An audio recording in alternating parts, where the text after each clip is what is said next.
Mm, Magandang araw po sa kanilang lahat. Ah, Saan po kayo naroon ngayon? At napapakinggan niyo po kami ay papasalamat po kami dahil na kasama namin kayo. At we always have this moment every week dahil sa pag-aaral ng salita ng Panginoon. And we are inviting not just yung mga ka-team members natin, kundi lahat po ng inyong mga kaibigan, pamilya, kamag-anak. And ito pong aming ginagawa ay ito po ay nag-ugat, mula po doon sa tinatawag naming revival meeting. So, at ito nga ay nasimulan po namin dito sa Zoom. At na-feature po kami sa isang radyo dahil gusto naming maabot ang mga tao tungkol po sa salita ng Diyos na kahit po kami ay isang atomian ay amin pong minarapat na magbahagi ng salita ng Diyos dahil gusto namin na makita at maintindihan ng mga tao na lahat ng pagpapala na amin nakakamit o nating lahat ay mula sa Panginoon. At hindi lang po yan, nangyayari every week sa darating pong Agosto 6 dito po sa may bandang New Jersey, sa Jersey City ay gaganapin po yung kauna-unahang in-person na revival. Diyan po sa Jesus Our Savior Church sa may 1671 John F. Kennedy Boulevard, Jersey City. Kung kayo po ay may kaibigan dito sa gawin namin, pakibalita po ito. Pakianyayahan sila. At kung meron kayong kung mga kaibigan na nais niyong mailapit natin sa Panginoon, pakibanggit na lang po ang gawain na ito. So today po ay nais natin magbahagi mula sa salita ng Panginoon at ang ating pag-uusapan po ay yung more than enough, the prayer that moved heaven. At ang ating pong talata ay matatagpuan po sa First Chronicles chapter 4 verse 10, and Jabez called on the God of Israel saying, "Oh, that you would bless me indeed and enlarge my territory, that your hand would be with me and that you would keep me from evil, that I may not cause pain." So God granted him what he requested. So dito po sa talatang ito ay matutunghayan po natin ang mga topic po na pag-uusapan natin under this, more than enough. Alam niyo po ang Book of Chronicles po ay sinulat po ni Ezra. Okay? Isa po siyang scribe o yung tagasulat after the Babylonian exile. So, ang purpose po ng pagkakasulat na ito ay para po panumbalikin yung affirmation ng identity po ng bansang Israel. I-preserve po yung tinatawag nilang priestly lineage. Okay? And patuloy na ipaalala sa mga tao yung covenant, yung pinagkaisahan, okay, ng ating Diyos patungkol sa kanyang katapatan. So itong chapter 4 naman po, ay pagdabasa niyo po yan, isang mahabang genealogy yan. Listahan ng mga pangalan. Then, makikita nyo, all of a sudden, na parang isang ika nga yung nakatagong diamante na bigla na lang, uy, may diamond pala dito sa mga nakatagong bagay na ito. Ang point dito, yung parang diamante na nakatago, yung verse 9 to 10. So parang nag-pause po nag-pause yung mga names at nag-particular siya sa pangalan ni Jabez. Okay? Si Jabez. So, mula doon sa pagkahaba pang listahan, Nag-stand out po yung pangalan ni Jabez. Hindi dahil sa kanyang ah, lineage, yung kanyang pinanggalingan, kundi dahil sa kanyang panalangin.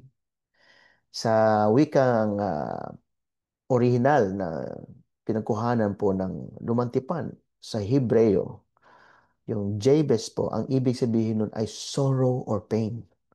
You know? Ang dahilan po nun, dahil yung kanyang ina ay ang nagbigay ng pangalan na yan sa kanya dahil sa yung hirap, pain na naranasan niya during childbirth. So, ngunit, yung mahirap o painful beginning na ito sa buhay ni Jabez, hindi po ito nag-define ng kanyang future.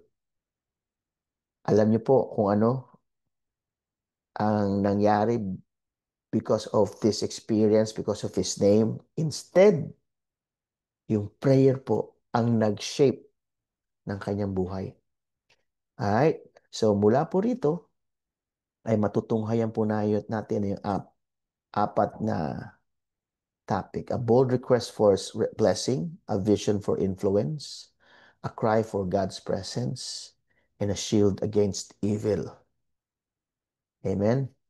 So, let's continue po. A bold request for blessings. Alam niyo po, ang sabi doon sa unang bahagi ng talata, oh, that you would bless me indeed. Yan ang sabi niya, oh, that you would bless me indeed.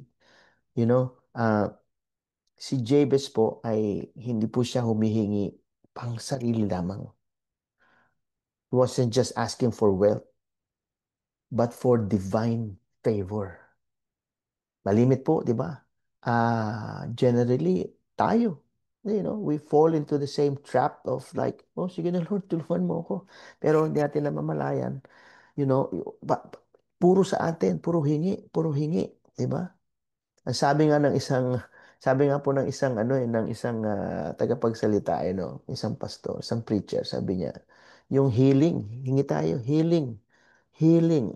Ang akala ng mga tao, yung healing, Healing, yung para kagaling, healing, yung pala healing, healing ng healing, hingi ng hingi.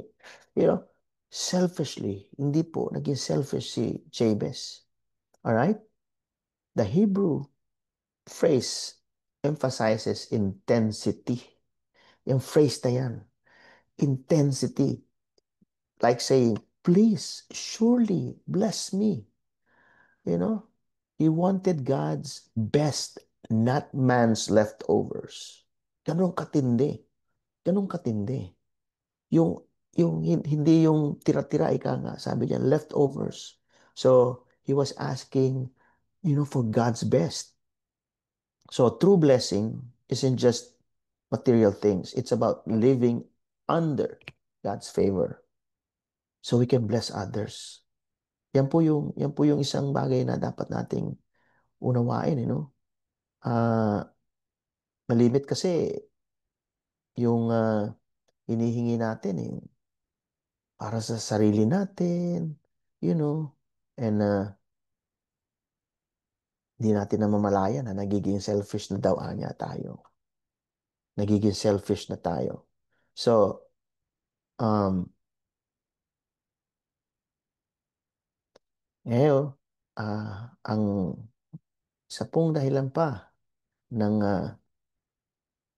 bagay na ito kay Jabez is, true blessing isn't about material things. Alam niya, kailangan niya yung favor na Panginoon sa kanyang buhay. Nabanggit ko po yung pangalan niya, no? Nabanggit ko yung pangalan niya. Yung pain na nangyari sa nanay niya and pinangalanan siyang ganyan. Yun ang ibig sabihin ng kanyang pangalan. Ang pangit nga ho, di ba? Pero nakikita nyo, hindi siya doon tumutok. So sa ating buhay, sa ating mga buhay natin, ang tanong, natatakot ba tayong hingin best yung best mula sa Panginoon? So, yung true blessing po, tandaan po natin, it's just not about material things. Ito po ay tungkol sa yung pamumuhay natin na dapat natin pamuhay under God's favor so we can bless others. Iyan po ang gustong natin iparating ngayon. Okay? Yung, oh, that you would bless me indeed. Yan, diyan tayo dapat mag-rely. Ang source natin ay ating Panginoon. Amen? So, dito po sa ating, ma-apply natin to across the board sa ating buhay. You know, kung ano man yung ating ginagalawang sa ating buhay, sa ating pang-araw-araw na buhay. And right now, sa family or sa friends mo o sa iyong trabaho or kung saan ka nilagay ng Lord. And specifically today, dahil tayo po atong yan, we don't rely on luck. Sorry to say, hindi po tayo umaasa sa luck, okay? Or just hard work.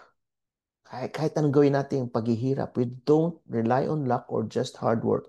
We rely on God's divine favor. Amen? Ang ibig sabihin po nito, we are not just praying for income, but for the ability to be a blessings to others. Tandaan po natin yan. Amen? Next po ay a vision for influence. Um, Sabi po dyan, enlarge and enlarge my territory. Ano pong ibig niya sabihin? So, more than land, this is a spiritual request. Ang halimbawa po, God increase my impact. So, we want to bless others, di ba? Not just for wealth. Ito naman, yung influence natin. Yan ang katumbas. So, si Jabez wanted to expand responsibility to be used for God's purposes. Amen? Dapat po ganun yung pananaw natin. So it reflects a desire for God-given influence, not power for ego, but capacity for kingdom work. Yun po yung isang bagay na dapat po natin tandaan. And as we pray for blessings, as we pray for, Lord, sana umabot, lumago o lumaki yung aking mga inaabot o enlarge my territory and influence ko, Lord. So when we do this, hindi sana po natin iniisip yung maganansya yung sarili natin, yung kapakanan natin. Kasi the moment we think about that way, wala na po. Naalis na natin sa sa paligid o na we pushed out God sa atin. Because why? Because tayo na yun eh. Puro tayo na yun. But the moment we say, Lord, tulungan mo ko yung influence ko para masabi ko tungkol sa iyo. Ma-share ko to po tungkol sa iyo. Every Saturday, we have what we call, dito po sa grupong ito, sa Sambahayan Ginto, under po sa leadership ni Sharon Ross Master Gerard. We made it a point na magkaroon po kami ng isang segment patungkol po sa yung Atomy bilang isang misyon. Atomy Business as Mission. So, we invite you to join that kasi karugtong para halos itong Friday tsaka Saturday. So like today, we are explaining, yung ginawa sinasabi ni Jabez about enlarging his influence, yung inaabot niya. And this is not just about, nakalagay dyan, that power for ego. Kasi iba ano na ako, ganito na yung status ko. And then nawala na sa picture si Lord. Dito po, hindi namin sinasabing kami po ay perfect, but we are trying our best to immerse ourselves sa Word of God so that yung buhay natin, if we do this, if we always call upon the Lord and understand yung life natin kinakailangan nakababad sa Kanya, we will not go wrong. We will never go wrong sa ating mga desisyon. So, no, God honors those who ask for more responsibility to serve Him, not just for comfort, but for purpose. you know, not just for comfort, but for purpose. So if are we asking for God to expand our territory, our ministry, our business, our family, influence for His glory? Yan po ang tanong ngayon. Yan po ang tanong ngayon. So, dito po sa Atomy, like I said, and territory can mean your team, your customer base, your market reach, or even the spiritual impact na pwede natin pong i-build through our relationship with all na mga nakakausap natin. So, prayer po natin dito is a divine expansion. Not just in numbers, but in purpose. So like I said, ito pong Friday, halos karugtong ng Saturday as we share about Atomy Business as Mission. Kasi this is all about what God had done for us and how we become His instrument. Amen po ba? So, hindi lang po nag-request si Jabez. There was not just an only a bold request for blessing. Okay? He also prayed for a vision for influence. And now is a cry for God's presence.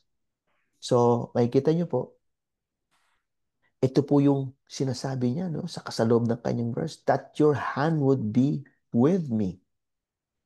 Imagine niyo yan. Ha? Imagine niyo, sabi ko nga sa una, alam, yung kanyang pangalan signifies kapangitan, kahirapan. Imagine niyo pangalanan kayo ang ibig sabihin ng pangalan niyo ay puro kapangitan. Di ba? Ganun siya, ganun. Pero hindi yun ang nagmolde sa kanya. Hindi yun ang nagmolde sa buhay ni Jabez.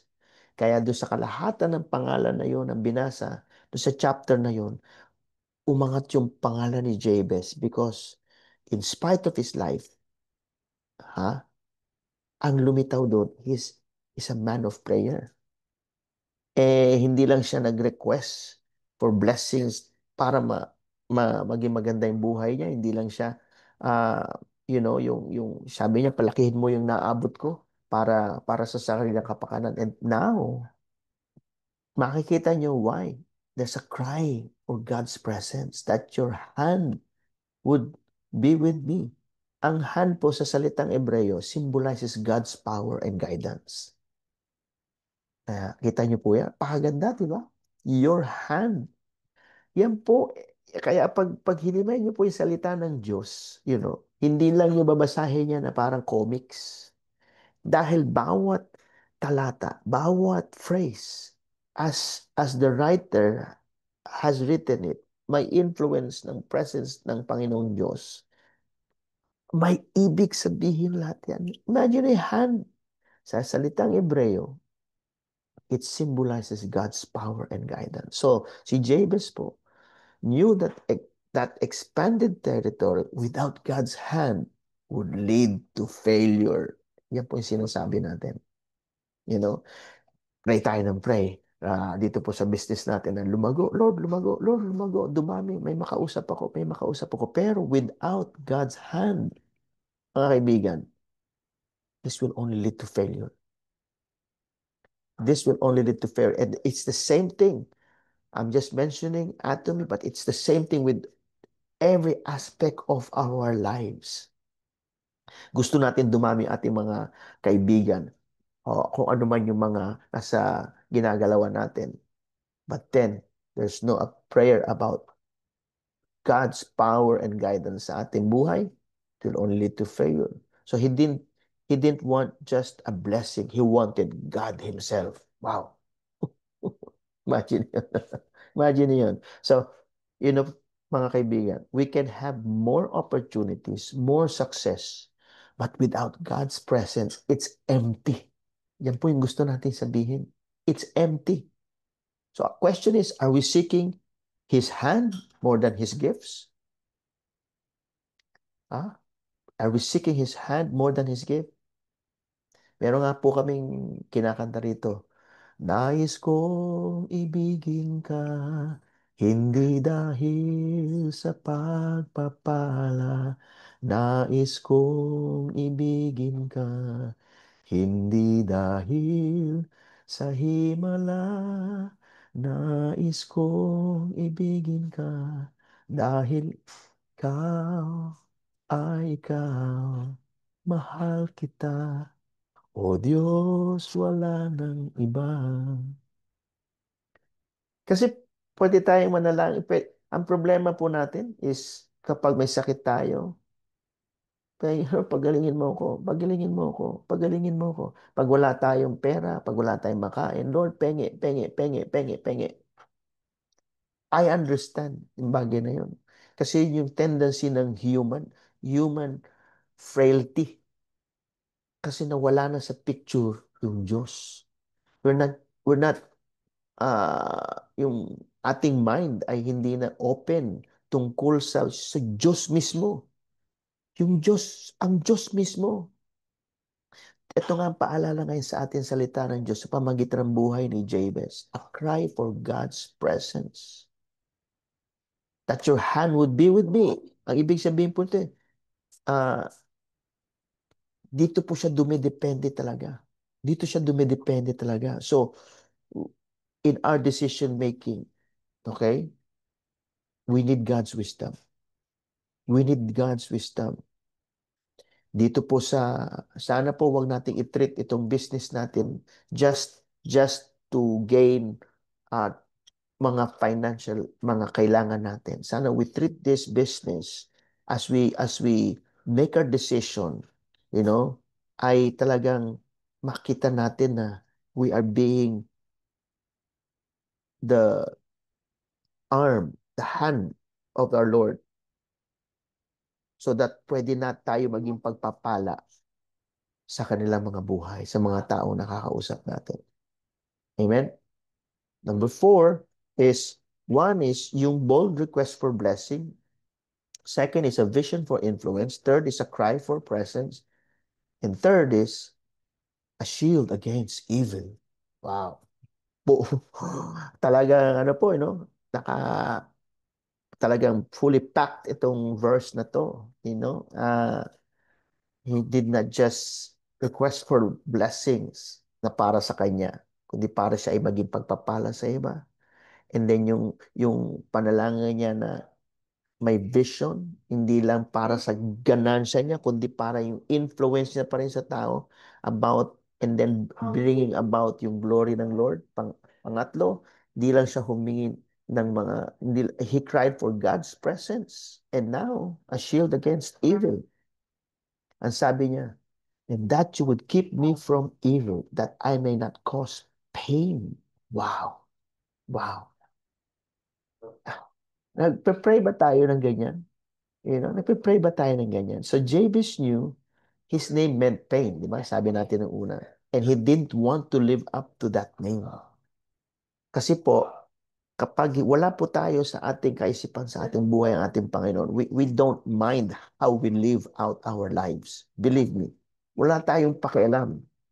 Kung makasakit man tayo ng tao, kung makapanalasa man tayo sa pamagitan ng ating mga salita, we don't care about these things. And we will never care about these things.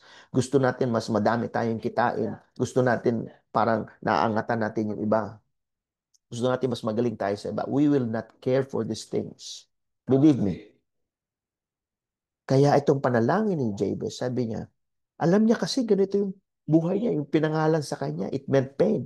Pero he didn't want to live up to that name.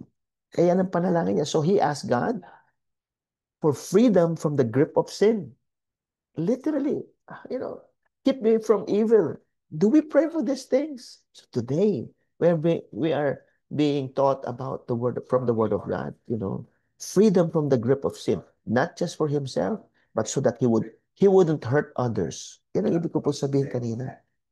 Without the presence of God in our lives, we will not even think about not harming any person, even sa pananalita natin. Alam ba natin yun? Mamatay ka na sana. Madapa ka na sana. Di ba?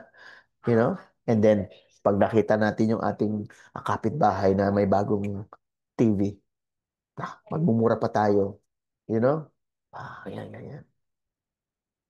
Wag po. Let us pray tulad ni Jabez na yung grip ng kasalanan mawala sa atin. That's why we need the presence of God. Para hindi po tayo makapanakit sa ating kapwa. So yung prayer na to is a prayer of transformation, not just protection.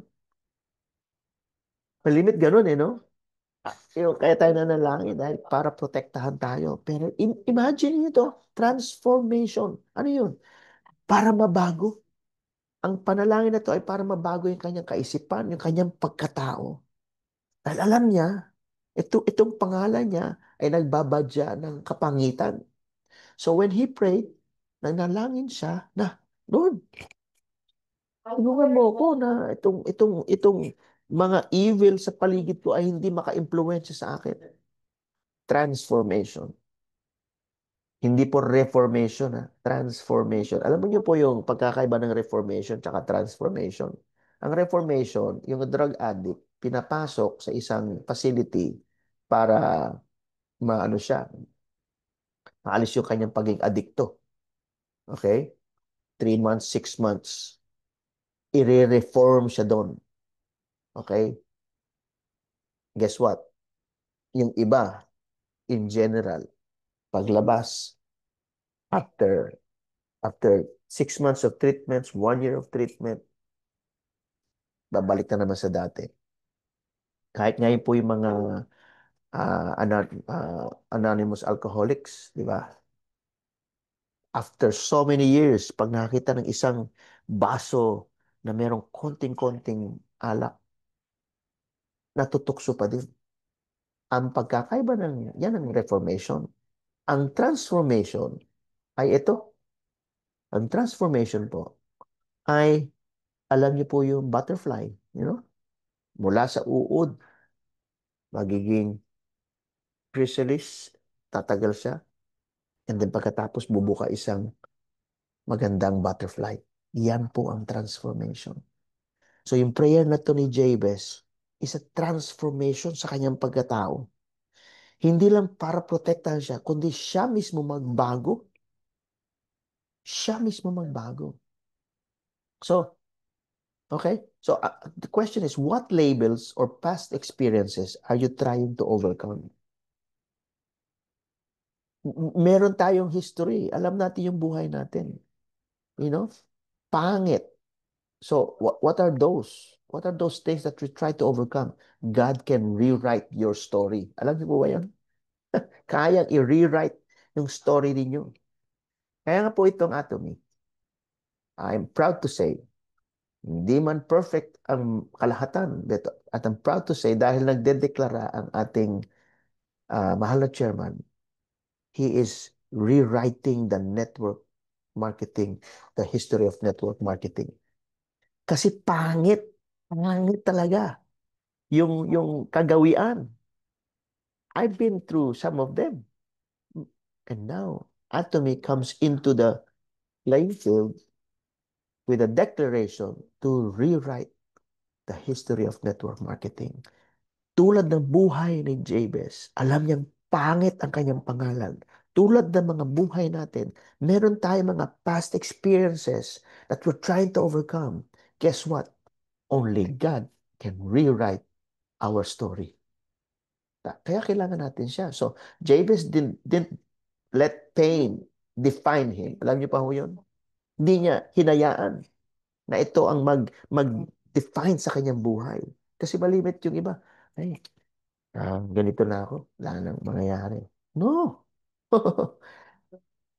Jabez did let pain define him. He let God's grace direct him. Nawa, tayong lahat ay maging ganun. Tayong lahat maging ganun. Dito po sa ating business, it's easy to be tempted. Totoo po yan. It's easy to be tempted. Exaggerating benefits, using manipulative tactics, or making it all about money. Jabez's heart was, God, keep me clean and make sure I don't harm others. Let's make that a point dito sa atin. Alright? So, bakit po mahalaga itong prayer na ito? Why does it still matter today? Jabez's prayer reveals a man who knew his limitation, but even more so, knew God's unlimited power. Hallelujah, di ba? Tayo may limitasyon. Ang Diyos wala. So, saan tayo pupunta? Saan tayo mananawagan? Sa Kanya pa rin po. Sa Kanya. Akala natin ganito kasi hanggang doon lang yung kaisipan natin. Ang sabi ng Panginoon sa kanyang salita, your ways are not my ways, your thoughts are not my thoughts. Hindi mo pwede ikahon ng Lord. Okay? Unlimited po siya. A desire not just for blessing, but for a life of impact. Yan po ang dahilan why this kind of Jabez prayer still matters today. You know, we're not just praying for blessing. We are praying for a life, yung buhay natin, may impact sa buhay ng ibang tao. Why does this prayer still matters today? A boldness to ask for more, not for selfish gain, but for kingdom purpose. Tandaan po natin yan. Alright? So the final challenge for us is, don't just build a business, build a testimony. Like Jabez proudly pray boldly, not just for more, but for more of God in your business. Yeah? Amen? So, let us pray together with this prayer. If you're still there, listening, let's unmute. Sabay-sabay po tayong manalangin sa ating Panginoon. Ready? Go. Lord, Lord, Yes. bless my bless my atomy atomy Bless my journey. journey atomy so journey. it It becomes a becomes a So it platform platform for becomes for your your a glory. glory. platform for your glory. Enlarge my Enlarge my capacity to capacity Large to my serve. serve. capacity to serve. Let your Let your hand Let your guide hand guide me me. hand guide me and keep my Keep heart and keep my pure heart so that this pure business me. brings It hope, so that brings this hope, business brings hope, healing, healing, and a healing, harvest for your harvest. and a kingdom. harvest for your kingdom. Marami pong salamat in Jesus' name. Amen. Amen. Marami pong Amen. salamat sa inyong lahat. Dito po tayo nagtatapos at muli ay sa mga susunod na linggo, sana po ay makasama namin kayo muli. Mag-anyaya po kayo ng inyong mga kaibigan. So, God bless you all po. Bye. Thank you. Thank you. Wow.